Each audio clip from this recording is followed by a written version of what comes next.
Hello people, I am Anushka from Proto Emotion. Today I am making still life with watercolors using Marte watercolors. For brushes I am using Brutal Free Coat Hair Mop brushes by Brustro. These are wonderful for watercolors, soft and hold perfect amount of water, perfect grip. For palette, I like using this one. It has no particular brand. I got this from supermarket. I like using this handy watercolor palette as I love painting while traveling.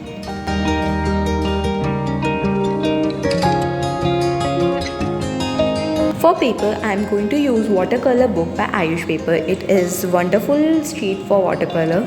It is 270 GSM paper, 100% cotton, acid free.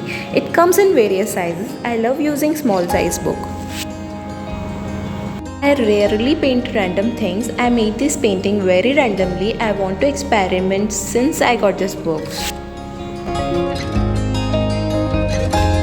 Starting with the painting, I did outline with HB pencil. Try drawing it very lightly or it will spoil the texture of the page.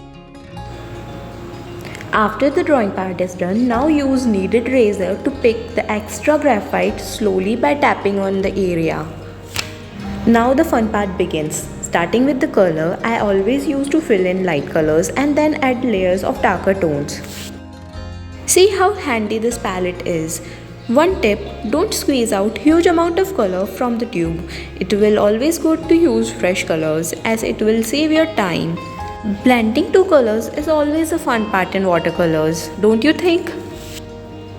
For jar, I am using tones of green mixed with brown to make it look vintage. Here for base, I am using more brushes, also leaving space for highlights for white color and light area.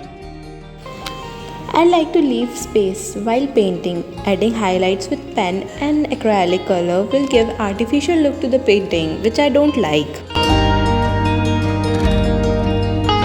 Here I am using brown and black color to give background color. Using dark tone for background is always my favorite. Here is tip for you. Don't use dark color directly. Always use layering technique. It will help you with shading. Also will help you in controlling watercolors. Leaving background till it is drying. Now by the time I will add shades of green mixed with brown for the depth. Now for the fruit I will add shades of orange and green. Now for the finishing part, add little bit of brown and black for the highlights. I am really very happy with the outcome.